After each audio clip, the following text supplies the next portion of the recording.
بسم اللہ الرحمن الرحیم۔ السلام علیکم۔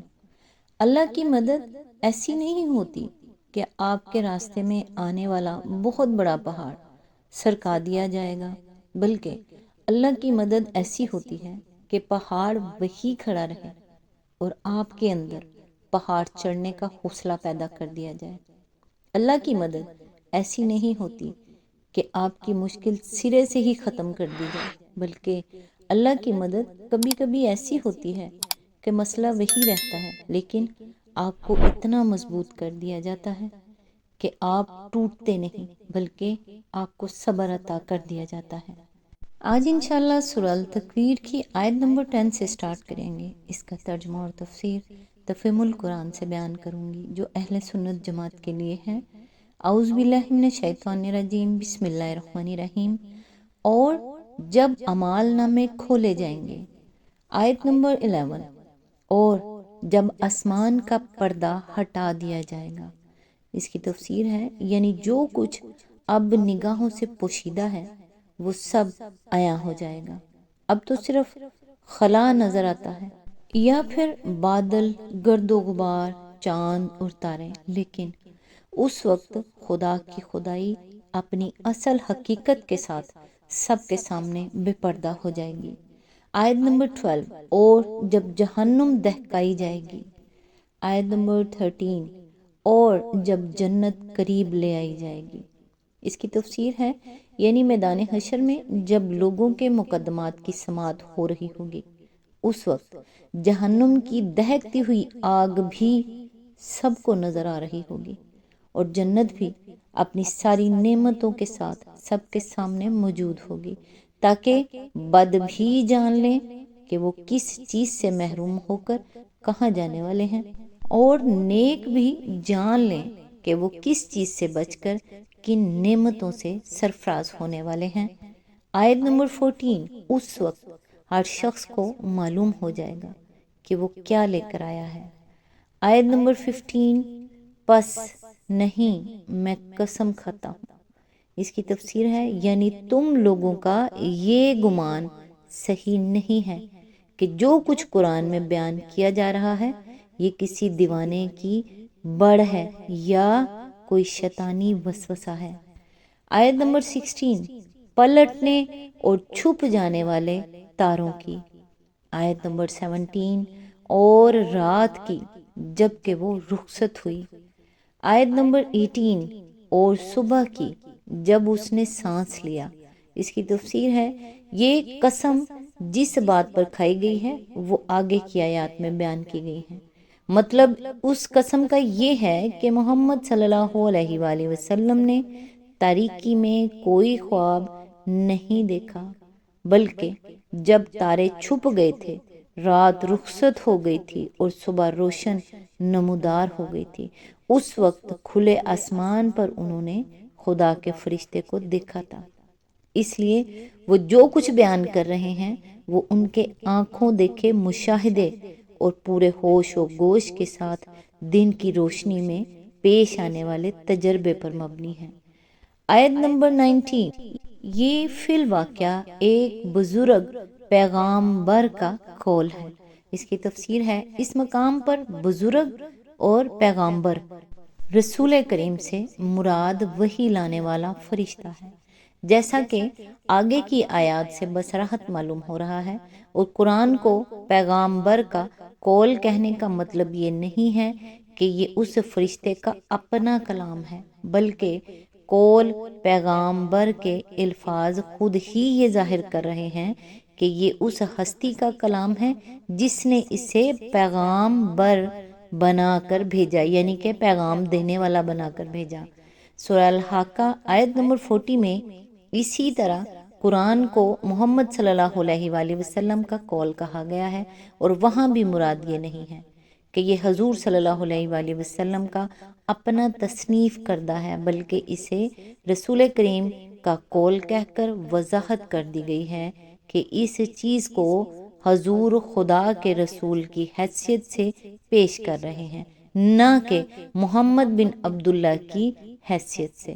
دونوں جگہ قول کو فرشتے اور محمد صلی اللہ علیہ وآلہ وسلم کی طرف منسوب اس بنا پر کیا گیا ہے کہ اللہ کا پیغام محمد صلی اللہ علیہ وآلہ وسلم کے سامنے پیغام لانے والے فرشتے کی زبان سے اور لوگوں کے سامنے محمد صلی اللہ علیہ وآلہ وسلم کی زبان سے ادا ہو رہا تھا۔ مزید تشریح کے لیے ملاحظہ ہو تفہیم القرآن جلد 6 سورہ الحاقہ حاشیہ نمبر 22 آیت نمبر 20 جو بڑی توانائی رکھتا ہے عرش والے کے ہاں بلند مرتبہ ہے۔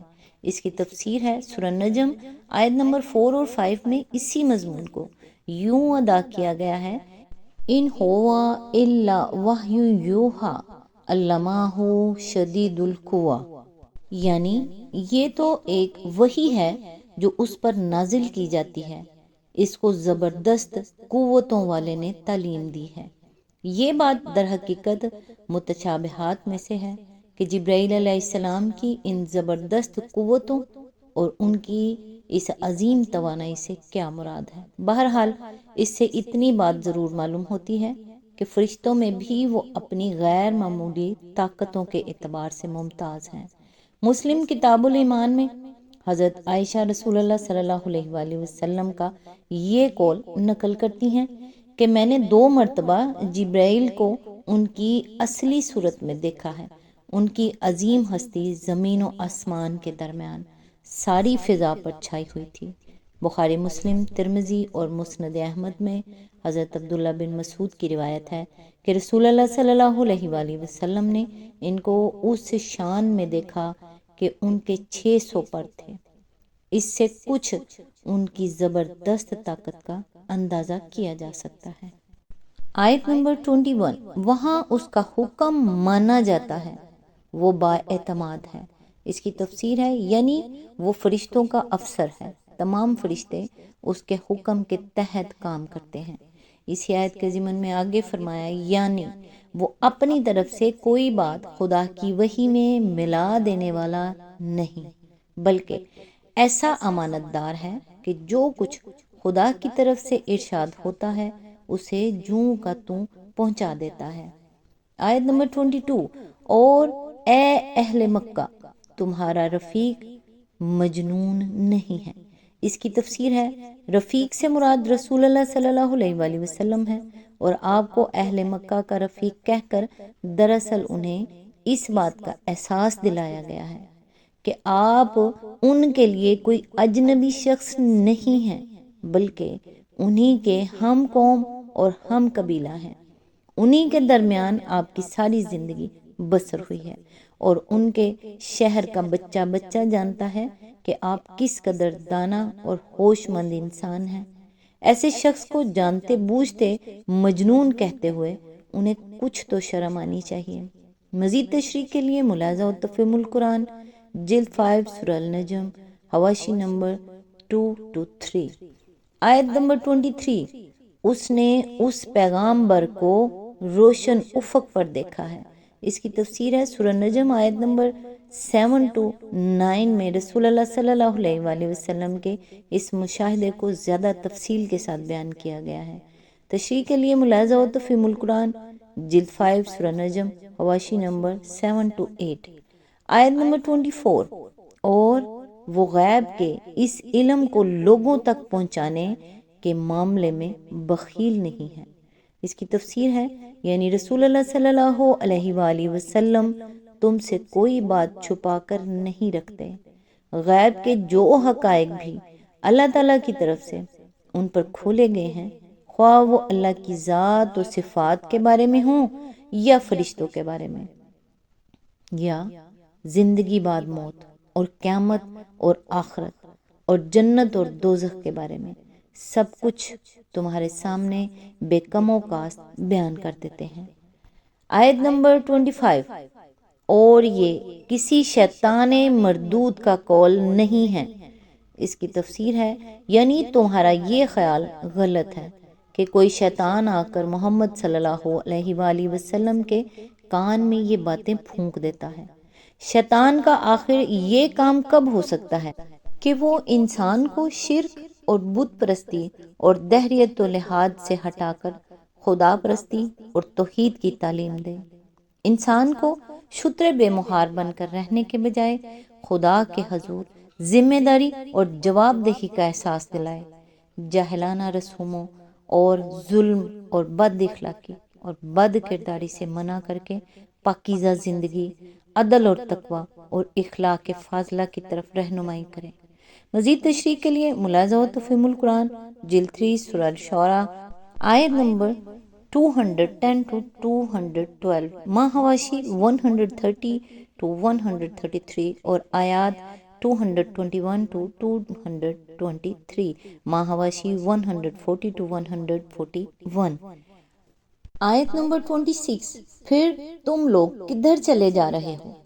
آیت نمبر 27، یہ تو سارے جہان والوں کے لیے ایک سخت نصیحت ہے۔ آیت نمبر 28، تم میں سے ہر اس شخص کے لیے جو راہ راست پر چلنا چاہتا ہو۔ اس کی تفسیر ہے بلفاظ دیگر یہ کلام نصیحت ہے تو ساری نوع انسانی کے لیے، مگر اس سے فائدہ وہی شخص اٹھا سکتا ہے جو خود راست روی اختیار کرنا چاہتا ہو۔ انسان کا طالب حق اور راست پسند ہونا اس سے فائدہ اٹھانے کے لیے شرط اول ہے۔ آیت نمبر 29، اور تمہارے چاہنے سے کچھ نہیں ہوتا جب تک اللہ رب العالمین نہ چاہے۔ اس کی تفسیر ہے یہ مضمون اس سے پہلے سورہ مدثر آیت نمبر 56 اور سورہ دہر آیت نمبر 30 میں گزر چکا ہے۔ تشریح کے لیے ملاحظہ ہو تو فہم القرآن جلد 6 سورہ المدثر حاشیہ نمبر 41۔ سورہ التکویر یہاں مکمل ہوئی۔ نیکسٹ انشاءاللہ سورہ الانفطار آیت نمبر 1 سے سٹارٹ کریں گے۔ اللہ تعالیٰ سے دعا ہے اے پروردگار ہمیں وہ طاقت نہ دے جس سے ہم دوسروں کو کمزور کریں، ہمیں وہ دولت نہ دے جس کی خاطر ہم دوسروں کو غریب سمجھیں، ہمیں وہ علم نہ دے جسے ہم اپنے سینے میں چھپا کر رکھیں، ہمیں وہ بلندی نہ دے کہ ہم پستی میں کچھ دیکھ نہ پائیں، ہمیں وہ سب کچھ دے جو ہم دوسروں میں بانٹ سکیں، اور پروردگار اپنی رحمت کے دروازے ہم پر کھول دے۔ آمین ثم آمین۔ نیکسٹ ویڈیو تک کے لیے دعاؤں میں یاد رکھیے گا۔ اللہ حافظ۔